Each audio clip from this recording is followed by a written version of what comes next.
नमस्कार दोस्तों, मेरा नाम है अजीत सिंह और पैसा बाजार हब में आप सभी का स्वागत करता हूं।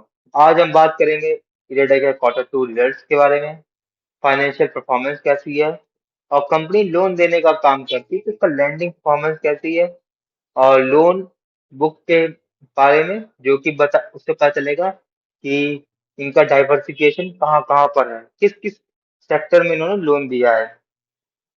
तो शुरू करते हैं। इरेडा का क्वार्टर टू की रिजल्ट की बात करें तो स्ट्रॉन्ग फाइनेंशियल परफॉर्मेंस है। नेट इंटरेस्ट इनकम इनकी 49% बढ़ी है ईयर ऑन ईयर बेसिस पे। नेट प्रॉफिट इनका 41% बढ़ा है ईयर ऑन ईयर बेसिस पे।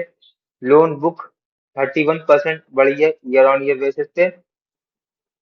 एसेट क्वालिटी की बात करें, बोरोइंग कॉस्ट रिड्यूस हुई है इनकी क्वार्टर ऑन क्वार्टर बेसिस पे। सबसे पहले इनकी थी 7.8% जो कि अब हो गई है 7.24%। और नेट इंटरेस्ट मार्जिन ये भी इम्प्रूव हुआ है। लास्ट क्वार्टर में था इनका 3.34 जो कि अब हो गया 3.72। कंपनी लगभग 22 क्वार्टर से लगातार अच्छे रिजल्ट दे रही है। तो इन इसके पीछे रीजन है कि लोन बुक की अच्छी growth, low NPA, higher net interest margin और रिड्यूसिंग बोरोइंग कॉस्ट। ये चार इनके पिलर्स हैं इनके अच्छे रिजल्ट के पीछे।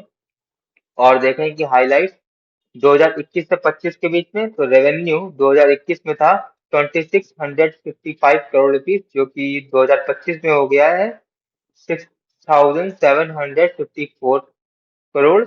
और नेट प्रॉफिट था 2021 में 346 करोड़ जो कि अब हो गया है 25 में 1699 करोड़ रुपीस।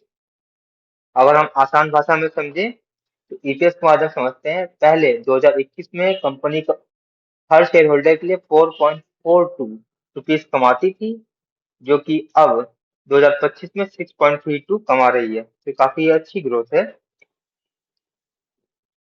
अब हम इनकी लैंडिंग परफॉर्मेंस को देखेंगे ईयर ऑन बेसिस पे। इसमें डेटा है को हम कंपेयर करेंगे सितंबर 2024 को सितंबर 2025 से। तो कितने लोन सैंक्शन हुए हैं तो 80 में 86% की ग्रोथ है।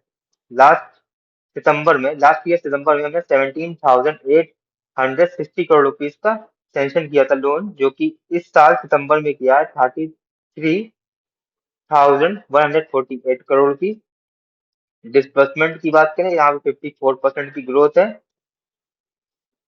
यहाँ पर लास्ट सितंबर में किया था 9,787 करोड़ रुपीस का जो कि इस सितंबर में किया है 15,043 करोड़ रुपीस का। लोन बुक की बात करें 31% की ग्रोथ है। लास्ट सितंबर में 64,564 करोड़ रुपीस का लोन बुक थी। इस सितंबर में इनकी है 84,700 सॉरी 84,477 करोड़ रुपीस की। अब हम लोन बुक का और सेक्टर मिक्स देखेंगे कैसा स्थान लोन कंपनी लोन दिया है। 50% इनका डाइवर्सिफाइड है लोन सोलर, विंड और हाइड्रो में। 22% इथेनॉल, ईवी, स्टोरेज और सीबीजी में है। 22% इनका स्टेट यूटिलिटीज में है और 4% इनका ट्रांसमिशन में है। कंपनी के प्रो स्ट्रेंथ देखें तो स्ट्रॉन्ग प्रॉफिट ग्रोथ है। 51.3% सीएजीआर में ग्रोथ हो रही है लगभग पिछले 5 साल से। लगातार रेवेन्यू और नेट प्रॉफिट इंक्रीज हो रहा है 2021 से 25 के बीच में। वीकनेस देखें, हाई वैल्यूएशन पर ट्रेड हो रहा है। बुक वैल्यू से 3.33 टाइम्स पर ट्रेड हो रहा है तो थोड़ा सा एक्सपेंसिव है ये शेयर। कोई डिविडेंड पे आउट नहीं है। लो इंटरेस्ट कवरेज रेशियो है indicating higher financial risk. Interest cost capitalization which में रिफ्लेक्ट इन्फ्लेटेड प्रॉफिट।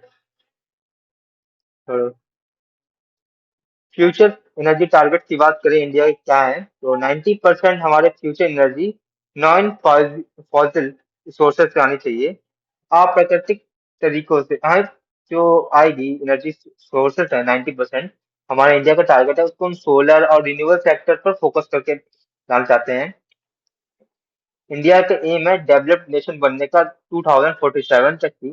तो इसके लिए इन्होंने प्लान किया है जीरो इमिशन, मतलब कोई पोल्यूशन नहीं फैलाएंगे 2070 तक की। और बैलेंस एनर्जी मिक्स को हम फोकस करेंगे, जैसे कि सोलर हो गया, स्टोरेज टेक्नोलॉजी हो गई, कंटिन्यूस यूज।